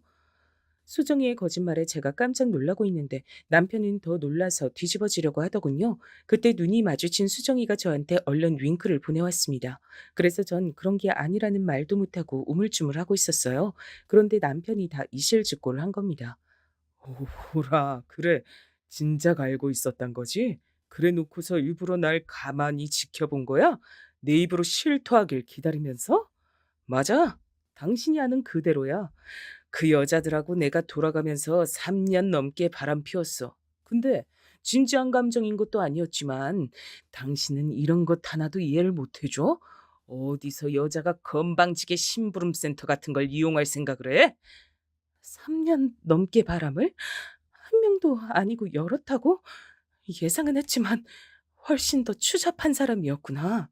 나 이제 어떻게 당신 얼굴 보면서 한 집에서 살아야 하는지 모르겠네요. 그게 무슨 소리야? 진작에 다 알고 있었단 거 아니었어? 왜 지금 한 것처럼 충격을 받아? 설마 수정이 네가 말을 지어낸 거였어? 이런 괘씸한 것? 실토를 한 남편은 그제서야 함정에 빠졌던 걸 눈치챘지만 수정인 꼼꼼하게 녹음까지 해낸 뒤였죠. 걸핏하면 남편에게 성격이 이상하다느니 의부증 환자 같다느니 이런 소리를 들어온 제 속이 다 후련해지는 순간이었어요. 저는 왜 여태까지 이런 기발한 방법 하나를 떠올리지 못하고 대처도 못했을까 싶어 솔직히 말하자면 제 딸 수정이 앞에서 민망하고 면목이 없기도 했습니다. 우리 수정이 덕분에 속 시원하게 진상을 알게 됐네. 고마워. 우리 딸이 아니었으면 엄마는 또 억울했을 거야. 엄마, 이번엔 이혼할 거지? 뭐? 이혼? 글쎄, 우리 수정이 아직 대학도 안 갔는데 어떻게 엄마가 이혼 생각을 할 수 있겠어. 그건 나중에 한번 생각해 볼게. 나중에? 언제? 엄마 다 늙고 나서? 그럼 무슨 소용인데? 엄마, 자식 위해서 참고 사는 거, 그거 자식 위하는 거 아니야. 엄마가 안 행복한데 그 모습 보면서 자식이 어떻게 행복할 수가 있겠어? 맨날 할머니는 엄마 욕하고 깔보고, 아빠는 엄마 무시하고, 이게 정상이야? 그런데도 엄만 속 시원히 대꾸 한마디 못하고 꾹 참으면서 사는 거, 그렇게 사는 거 맞는 거냐고. 난 싫어. 엄마가 하루라도 빨리 자유롭게 살았으면 좋겠어. 나도 아르바이트 열심히 하면 되니까 나 키운다고 돈 들어갈 걱정 너무 하지 말고 그냥 엄마 편한 대로 하면 안 돼? 수정이가 작정하고 제 앞에서 이혼 얘기를 꺼냈을 때 전 주책스럽게도 눈물이 흘렸습니다. 전 그토록 나약한 엄마였어요. 딸이 꺼낸 이혼 이야기 앞에서 울기나 하다니. 이렇듯 엄마 자격이 없는 제가 수정이처럼 영민한 아이의 엄마여도 되는 것인가 싶었습니다. 하지만 수정이가 절 위한 천군만마란 생각을 머릿속에 떠올리면서 전 솔직하게 마음이 이끄는 대로 말을 꺼냈죠. 수정아, 엄마가 사실은 어떻게 해야 좋은 길인지 모르겠어. 나 자신을 위한 결정을 해본 적이 없었고 상황이 닥치는 대로 늘 그렇게만 살아왔기 때문에 내가 주체적으로 어떤 큰 결정을 내린다는 게 너무 낯설고 또 겁이 나기도 해. 이혼 때문에 네 할머니랑 갈등을 빚을 생각만 해도 심장이 막 떨려서 무섭고 그래. 엄마 참 못났지. 아니야, 엄마. 그렇게 생각하지 마. 내 눈엔 세상에서 제일 멋지고 위대한 사람이 바로 엄마야. 내가 옆에서 꼭 붙어서 우리 엄마 지켜줄 테니까 엄만 걱정하지 마셔. 알겠지? 눈물로 고개를 끄덕인 저는 이튿날 남편에게 이혼을 통보했습니다. 사실 그 직전까지만 해도 정말 이혼까지 가야 하나 말아야 하나 고민을 했는데 형식적인 부부고 전 남편이 단지 제 남편이고 제 아이의 아빠라서 이 가정에 매달려 살아왔을 뿐이지 제 가슴이 남편을 사랑하고 있지 않다는 걸 깨닫자 더 망설이긴 싫더라고요. 남편은 제 예상을 뒤엎고 흔쾌히 이혼에 동의를 해주었습니다. 그 이유가 황당하긴 했죠. 어디 나 없이도 잘 사는지 두고 보자. 분명 후회하겠지. 그런 소리를 자신 있게 뱉더군요. 덕분에 이혼할 수 있었네요. 불과 며칠도 안 지나서 후회로 몸부림친 건 제가 아니라 그쪽이었습니다. 내가 잘못했어. 먼저 이혼하자고 한 게 괘씸해서 홧김에 응했는데 내 본심은 그게 아니었어. 이혼할 생각은 추호도 없었다고. 우리 다시 합치자. 나 이제 바람도 안 필게. 집안일도 도울게. 수정이한테도 신경 좀 쓰고 그럴게. 어? 이미 떠나간 버스에다가 손을 그렇게 흔들어봤자 뭘 하겠나요. 버스는 이미 다른 정류장으로 갔어요. 저를 찾아와서 용서를 비는 전 남편의 모습을 보며 저는 묘한 승리감을 맛봤죠. 수정이가 아니었다면 평생 못 느껴봤을 기분이었습니다. 저란 여자가 설마 전 남편 앞에서 말을 그렇게 초연하게 뱉으며 거절을 할 수 있을 거라곤 그 이전엔 상상도 못 해본 바였어요. 심장이 막 떨렸으나 기분만은 상쾌했네요. 구질구질하게 매달리던 전 남편은 그렇게 떨쳐냈는데 관건은 전 시어머니였습니다. 건방지게 우리 아들한테 먼저 이혼장을 날렸길래 객기를 부리나 했더니 그게 아니라 진짜로 진심이었어? 수정이하고 둘이 살겠다고 얻은 이월룸 꼬라지를 보니까 너무 가짜나서 말문이 막힐 지경이구나. 저희 둘이 짧게 살기엔 더없이 괜찮은 곳이에요. 그건 네 생각이지. 수정이가 이제 내일 모레면 성인인데 이딴 코딱지만한 데서 사는 게 말이나 되니? 구질구질한 네 수준에 맞춰 네가 자식도 끌어내리는구나. 처음부터 너는 수준이 영 아니었지. 그래도 순박하게 생겨먹어서 말은 잘 듣고 애는 잘 낳게다 싶었는데 못 하나 들어맞지를 않았으니 너만 아니었음 우리 아들은 괜찮은 여자와 결혼해서 나한테 손자도 둘 셋쯤 안겨줬을 텐데 너 때문에 모든 게 틀어졌어. 애초에 네가 화근이었어. 말씀을 이어갈수록 분에 차셨던 건지 시어머니께선 화가 나서 몸을 떠시더니 제 뺨을 때리셨어요. 몸에 새겨진 시어머니에 대한 공포로 전 굳어버렸고 한 번 더 제 뺨을 때리시는데도 방어하지 못했죠. 두 번째로 맞은 제가 방바닥에 주저앉자 시어머니께선 그대로 제 머리채를 잡고 흔드시며 소리를 지르셨어요. 전 무서워서 몸을 떨며 이리저리 휘둘리고 있었습니다. 그리고 바로 그때 수정이가 집으로 왔던 거예요. 시어머니께선 깜짝 놀라서 멈추셨고 제가 슬쩍 뜬 눈으로 본 광경은 수정이가 거침없이 다가와서 시어머니의 뺨을 후려치는 것이었습니다.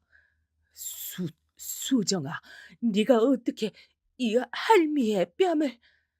내가 분명히 경고하는데 한 번만 더 우리 엄마 때리면 내가 진짜 당신 가만 안 둘 거야. 그리고 나 당신 손녀 아니야. 난 그냥 우리 엄마 딸이야. 그러니까 나한테 아는 척 하지 마세요. 충격에 빠진 시어머니께서 힘없이 돌아가던 그 뒷모습은 평생 잊혀지지 않을 장면이었습니다. 전 수정이를 끌어안고 고맙고 미안하고 속상해서 그날 펑펑 울었죠. 제가 아무래도 제 인생의 구원자를 직접 낳은 것 같다는 생각밖엔 들지 않았던 것 같아요. 공부도 잘했던 제 딸 수정이는 대학도 혼자서 갔습니다. 제가 돈을 대주지 않았는데도 장학금을 받고 입학을 했어요. 그 정도로 대견하고 대단했어요. 저도 엄마로서 딸에게 도움을 받기만 할 게 아니라 뭔가를 해주고 싶은데 수정이가 도무지 그럴 기회를 안 내어주더라고요. 이혼하고 7년 만에 좋은 감정으로 만나는 상대가 생겼을 때도 수정이가 적극적으로 밀어줘서 제가 용기를 낼 수 있었습니다. 재혼 목적도 아니고 그냥 서로 의지할 친구가 생긴 좋은 거잖아. 엄마, 난 굳이 망설일 이유가 없다고 봐. 수정이가 그렇듯 편하게 말을 해주지 않았다면 저는 좋은 상대를 놓쳤을 거예요. 저희 모녀를 아는 사람들은 입을 모아서 말했습니다. 딸이 최고라고, 딸을 정말 잘 키웠다고요. 그만큼 나무랄 데 하나 없는 제 딸 수정이는 근무처가 이동돼서 다른 지역에서 지내며 일을 하게 됐어요. 매일 밤마다 저에게 잘 자라는 인사를 남기던 수정이었기에 늘 이어진 기분으로 쓸쓸하지 않게 지냈습니다. 얼른 이쪽으로 돌아오라는 말이나 제가 그쪽으로 가겠다는 말을 설득 할 순 없었어요. 수정이에게 결혼을 생각하는 남자친구가 생겼기 때문입니다. 전에도 잠깐 알던 사이였는데 당시엔 흐지부지 됐다가 이번에 정식으로 만나게 된 거라 서로에 대한 확신이 있다 그랬습니다. 수정이가 일하던 그 지역은 남자친구의 고향이기도 했습니다. 자기 예비 시댁이 그쪽에 있으니까 수정이는 그곳에 의지를 많이 하면서 지내게 됐어요. 이미 자연스럽게 결혼 얘기가 오간 지 오래였고요. 보통 똑부러지는 딸이 아니었기 때문에 전 수정이가 마음먹은 결혼이라면 무조건 찬성이었습니다. 제가 못난 엄마라서 수정이에게 외가 친척이란 인맥을 만들어주지 못했고 친가는 애초에 글러먹은 곳이었으니 이제 자기 예비 시댁이 생겨 무척 다행이라 생각했어요. 가족이란 울타리가 인생을 살다 보면 정말로 중요하게 작용을 하잖아요. 그러니까 수정이에게도 그런 것이 튼튼하게 생겼단 것이 반가웠습니다. 그때까지만 해도 그렇게 믿었죠. 튼튼한 울타리라고요. 제가 수정이 책임지고 평생 행복하게 만들어주겠습니다. 믿고 맡겨주십시오. 제 앞에서 그렇게 외치던 예비 사위의 모습도 든든해 보였습니다. 아주 듬직한 사내였어요. 20대 중반까지 운동선수였다가 부상을 당해서 그만뒀다고 하더라고요. 체격이 무척 좋았고 얼굴을 웃는 인상이었습니다. 결혼에 대해 이런저런 대화를 자주 나눈다고 하는 두 사람, 그리고 자기 예비 시댁과 이미 좋은 사이로 잘 지내고 있는 수정이의 모습, 이런 것들이 저를 딱히 걱정할 것 없이 마음을 놓게 만들었습니다. 워낙 알아서 잘하는 제 딸 수정이가 어련히 알아서 잘 진행할까 싶었네요. 전 그저 수정이가 하자는 대로만 따르면 될 거라고 생각하며 지냈어요. 그러다 슬슬 상견례 날짜부터 일단 잡자는 얘기가 들려왔고요. 그때 일이 발생했던 겁니다. 수정아, 이번 주말에 올라와. 엄마가 장조림 해줄게. 웬 장조림? 엄마, 나 그거 싫어. 예전에 할머니가 장조림 국물 팍팍 졸이라고 하면서 엄마 등짝 때렸던 거 생각난단 말이야. 어머, 그랬어. 우리 딸은 기억력도 좋아. 그리고 그런 걸 아직도 마음에 담아두고 있어? 엄만 진작에 다 털어버렸는데. 난 우리 엄마 괴롭게 한 것들은 하나도 안 빼먹고 다 기억해. 내가 두고두고 이를 갈며 살 테니까 우리 엄마 편하게 다 털어버려도 괜찮아. 아, 엄마, 나 이제 전화 끊어야겠다. 왜? 우리 딸이 벌써 잠들 시간은 아닌데 이제 씻으러 들어가려고? 아니, 그게 아니라 대석이 오빠가 간만에 운동하던 얘 친구들 만나서 술 한잔한다 그랬거든? 근데 내가 너무 보고 싶어졌나 봐. 집으로 들어가기 아쉽다고 나 보러 온다 그러더니 지금쯤 거의 도착했을 것 같아. 앞에 내려가 보려고. 난 대석이 오빠랑 시간 보내다가 잘 테니까 엄마도 좋은 꿈 꾸셔. 이번 주말에 올라갈게. 수정이가 예비 사위와 알콩달콩 잘 지내는 모습에 저절로 흐뭇한 미소를 지으며 전화를 끊었을 때까지만 해도 몰랐어요. 상상도 못했습니다. 그 통화가 끝나고 불과 몇 분 후 참담한 일이 벌어질 줄 알았다면 전 수정이에게 절대 집 앞에 나가보지 말라 그랬을 겁니다. 전화를 끊는 일도 없었을 거예요. 제 딸 수정이는 결혼을 약속한 남자가 술에 취해 운전대를 잡은 차에 치였습니다. 억울하고 허무하고 기가 막히고 정말 이걸 어떻게 표현해야 할지 모를 끔찍한 사고였습니다. 예비 사위가 수정이가 사는 건물 앞에 쌓여 있던 구조물을 들이박았고 그 구조물이 하필이면 수정이 쪽으로 무너졌습니다. 불쌍한 제 딸 수정이는 양다리가 구조물에 깔려 크게 다쳤어요. 주말에 수정이가 올라올 줄 알았는데 설마 제가 내려가서 병원의 중환자실에 누워있는 수정이를 볼 줄은 몰랐습니다. 수정아, 아, 안 돼. 우리 딸 운동하는 걸 좋아해서 신발을 몇 켤레씩 사서 모으던 너였는데 네가 절망에 빠져서 못 일어날까 봐 난 그게 무섭다.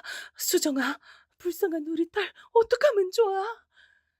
의료진은 최선을 다했다고 얘기를 하면서 필요한 조치는 앞으로도 수정이의 컨디션에 따라 다 할 거라고 강조를 했으나 그러면서도 양쪽 다리가 예전처럼 동시에 걷고 뛰는 일은 앞으로 영영 없을 거라고 그것만은 힘들 거라고 그렇게 덧붙여서 결국 저를 신신하게 만들었습니다. 수정이는 성격만큼이나 움직이는 것도 활동적인 아이였어요. 소심한 자기 엄마하고는 판이하게 달라서 테니스도 잘 치고 등산도 곧잘 하던 인물이었습니다. 결혼하고 나면 아이를 가지기 전에 마라톤에도 정식으로 도전해 볼 거란 얘기도 했었어요.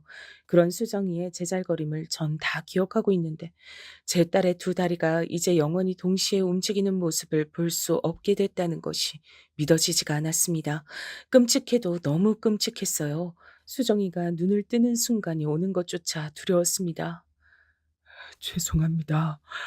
죄송합니다. 죄송하단 말씀밖엔 드릴 게 없어서 미치겠습니다. 제가 당연히 끝까지 수정이 책임지고 가겠습니다. 제가 평생 옆에 끼고 살겠습니다. 죄송합니다. 음주운전으로 그런 사고를 벌인 예비사위는 얼굴이 완전히 상해 있었습니다. 마음 같아서는 당연히 예비사위의 꼴도 보기 싫었어요. 멱살을 잡아 흔들고 수정이의 다리를 돌려놓으라고 하고 싶었습니다. 하지만 수정이에게 선택을 맡겨야 할 것 같아 꾹 참았습니다. 다 무슨 소용인가 싶기도 했고요. 간신히 눈을 뜬 수정이는 자기 다리 상태부터 면밀히 파악에 들어가더군요. 그리고 두 번 다신 이전처럼 지낼 수 없다는 사실을 인지했습니다. 저는 그렇게 허망한 눈빛으로 우는 수정이의 모습을 본 일이 없었습니다. 수정이는 병실의 천장만 바라보며 하염없이 울었어요. 그런 수정이의 옆에서 저도 울고 있었습니다. 그리고 저는 예비 사위가 수정이를 평생 책임지고 안고 가겠다는 입장을 밝혀왔다는 것도 상세히 알려줬죠. 예비 사위는 죄책감이 너무 고통스러워서 차마 병원에 발도 못 들이겠다고 하면서 수정이를 보러 오지 않은 상태였습니다. 수정이가 의식을 되찾았고 컨디션도 올라오고 있으니 예비 사위가 이제 방문을 할 때가 됐다고 그렇게 생각을 하던 참이었어요.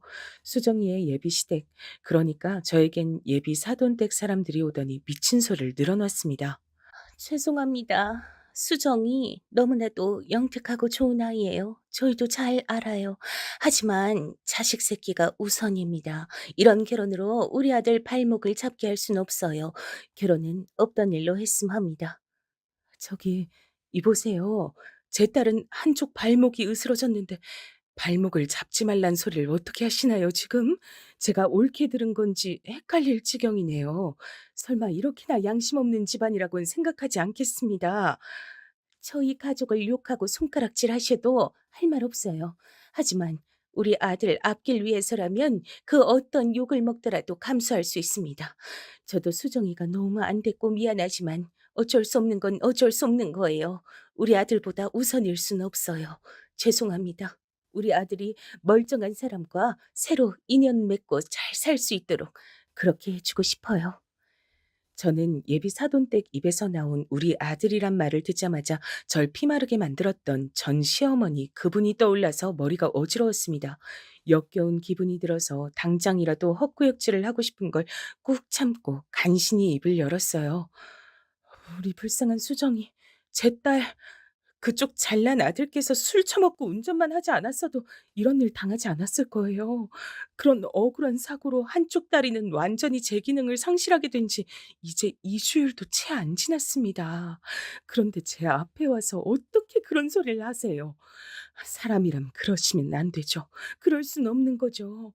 지금도 제 딸은 결혼을 약속한 자기 약혼자만 기다리면서 다리 통증 참아가며 병실에 누워 있는데 그렇게 착한 아이한테 자기 다리 그렇게 만들었어도 결혼할 상대라며 품에 안고 가려는 아이한테 어쩜 그리 잔인하게 구십니까? 우리 아들도 충격이 커서 지금 일상생활이 힘들 지경이에요. 우리 아들도 따지고 보면 피해자라고요. 암튼 뜻은 전달했으니 알아들으셨을 거라 믿습니다. 이보세요. 이렇게 가시면 어떡하나요? 제 딸은 보고 가셔야죠. 왜? 직접 얼굴을 보고 미안하다고 잘못했다고 사과도 하지 않는 거야. 이 양심 없는 사람들아. 황급히 사라져간 예비 사돈댁의 뒷모습을 보며 제가 절망감에 울었습니다. 설마 예비 사위가 수정이가 깨어난 이후로 한 번도 병문안을 안 왔을 때부터 불안하긴 했으나 이럴 줄은 몰랐습니다. 그 가족들도 한마음 한뜻으로 파혼을 원하고 수정이를 무참하게 버릴 줄은 몰랐습니다. 저는 수정이에게 무슨 말을 전해야 할지 난감했어요. 근데 병실에 들어가서 마주한 수정이의 얼굴을 보고 이미 상황 파악을 다 마쳤다는 걸 눈치챘습니다. 수정이는 이미 다 느끼고 있었던 거예요. 엄마, 대석이 오빤 안 오지? 그쪽 식구들도 아무도 안 오는 거 맞지? 조용히 묻는 수정이의 목소리 앞에서 전 벼락이라도 맞은 것 마냥 몸을 떨며 아무 대답도 참아 못했습니다. 그것으로 충분히 답이 됐는지 수정이는 공허하게 눈물을 흘릴 뿐이었어요. 충격을 받은 모습에 제 가슴이 찢어졌습니다.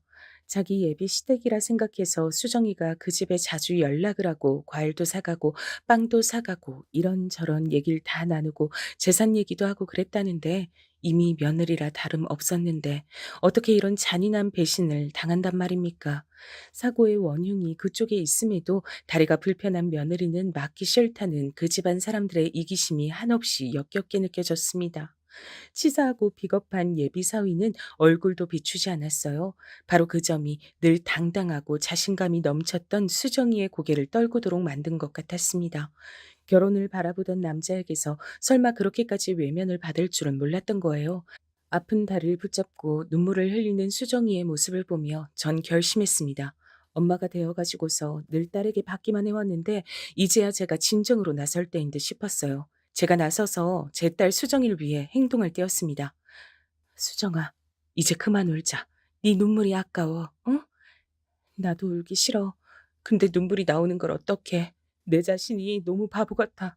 평생 나만 위할 것처럼 떠들었던 그놈의 가식적인 주둥이를 확 찢어버리고 싶은데 그럴 수가 없잖아. 그럴 힘이 없잖아. 이대로 당하고 버려져야 한다는 게 분하고 억울해서 눈물이 나와. 내가 멍청해서 잘못된 사랑을 했나 봐. 엄마한테도 너무 미안해. 너는 잘못 없어.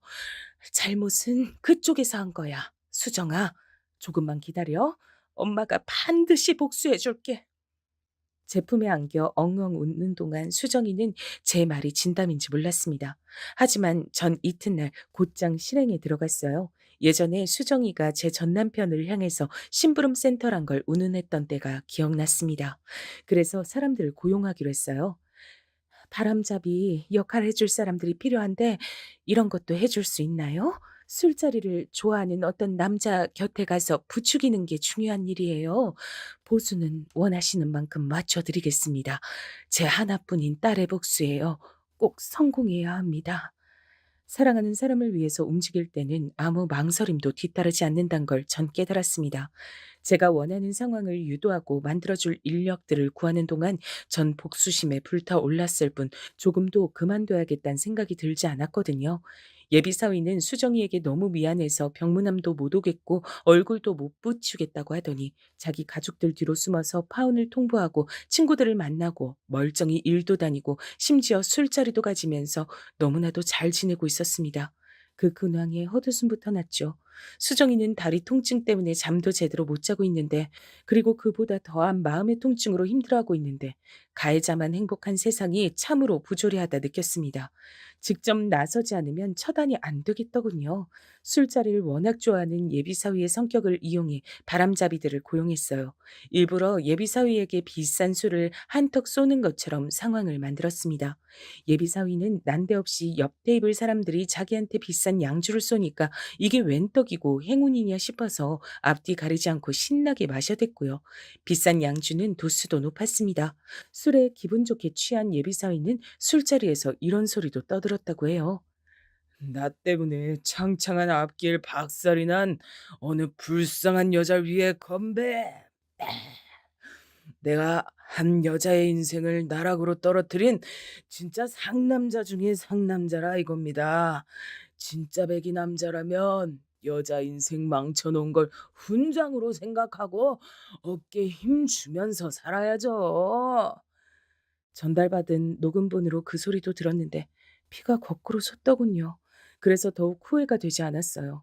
제가 고용한 바람잡이들이 예비사위에게 새벽에 아무도 안 다녀서 레이스 애호가들이 종종 모여서 단거리 운전 시합을 하는 길이 있는데 거기에 가보자고 말을 해댔어요. 강심장을 가진 부잣집 남자들만 가지고 있는 취미란 얘기를 듣자마자 예비사위가 홀린 듯 따라갔다고 합니다. 거기서 유혹에 안 넘어갔으면 예비사위는 스스로를 지킬 수 있었겠죠. 하지만 술에 잔뜩 취한 상태인데도 그런 도로에서 외제차를 몰아볼 수 있다고 하자 바로 넘어가서 또 운전대를 잡았어요. 예비사위는 애초에 상습적으로 음주운전을 하던 놈이었던 겁니다. 아무런 죄의식이 없었어요. 이야, 옛날에 단종돼서 보기 힘들어진 기종인데 오늘 만난 형님들 덕분에 몰아보게 돼서 영광입니다. 제가 저기 도로 끝까지 한번 몰아봐도 되죠? 예비 사위는 신이 나서 그 차를 타고 엑셀을 밟았습니다. 하지만 그 차는 옛날 외제차를 흉내내려고 겉만 꾸며낸 것이었고 결함도 많았습니다. 술에 취해 광란의 질주를 하던 예비 사위는 아무도 없는 도로에서 차가 헛돌자마자 당황했고 대처도 하지 못한 채 사고를 당했어요. 팔다리는 멀쩡했으나 뇌 쪽을 다쳐 영영 초등학교 저학년 정도의 지능을 가지고 살게 됐습니다. 그쪽이 우리 아들 저주한 거 아니에요? 그래서 우리 아들이 지금 이렇게 된 거 아니냐고. 예비 사돈댁이 달려와서 저에게 울부짖었을 때 전 시치미를 뚝 떼며 속으로만 차가운 통쾌함을 느꼈습니다. 그때는 제 딸 수정이가 사고를 당했던 날로부터 이미 9개월여가 지난 시점이었어요. 많이 힘들어했던 수정이는 조금씩 다시 삶의 의지를 키워가고 있었습니다. 그러다가 예비 사위의 소식을 접하고 나서 깜짝 놀랐던 거죠. 뭐? 엄마, 그거 진짜야? 그놈이 술 먹고 운전했다가 사고를 당해서 지능이 낮아졌다고? 그럼 그 가족들이 평생 수발 들며 살아야겠네? 음, 그렇게 됐다고 하더라. 혹시 엄마가 날 위해 복수해 준 거야? 내가 무슨 수로 그렇게 했겠어. 하늘이 노해서 벌을 내린 거지. 그럼 내가 그놈이 그렇게 돼서 속으로 기뻐한 걸 두고 죄책감을 가질 필요 없는 거지? 엄마, 나 그냥 후련해 해도 되는 걸까? 제 딸 수정이는 똑똑한 아이였어요. 그래서 제 손을 꼭 붙잡는 손길에 실린 힘을 보고 제가 예비 사위의 사고와 연관이 있음을 수정이가 진작 눈치챘다는 걸 저 또한 느꼈습니다. 하지만 아무 말도 않고 웃었죠. 작업 비용으로 적잖은 돈이 쓰였지만 조금도 후회되진 않았어요. 어차피 그 돈은 전 남편과의 결혼 생활에서 한 푼, 두 푼 안 쓰고 안 입고 안 먹으면서 제가 따로 모았던 비상금이었습니다. 제가 좋은 감정으로 만나던 분이 적극적으로 돈을 대주기도 하셔서 그 돈까지 더해 작업 비용을 마련했던 거였죠. 전 분명히 적당하지 않은 나쁜 짓을 벌였어요. 그러나 지옥불에 떨어진다 하더라도 제 딸 수정이에게 깊은 상처를 안긴 그놈과 그 집안 사람들에게 대가를 맛보게 해주고 싶었습니다. 그걸 지켜내고 나자 잘했다는 생각밖에 들지 않아서 옛날에 소심하고 심약한 저라는 인간은 어디로 가고 강인한 엄마의 모습만 남게 되었을까 싶더라고요. 수정이는 지금 휠체어 없이도 목발만 끼고 다닐 만큼 많이 괜찮아졌어요. 이따금씩 지독한 통증이 올라와서 약 없이는 힘들어하기도 하지만 그 곁에 묵묵하게 애정을 보내주는 사람이 있으니 수정이가 많이 의지가 되는 모양이에요. 새롭게 좋은 인연을 만나서 보기만 해도 미소가 나올 만큼 제 딸 수정이는 아기자기한 사랑을 하며 살아가고 있답니다. 저 역시 마찬가지고요. 앞으로 저희 모녀 당당하게 잘 살아보려고 해요.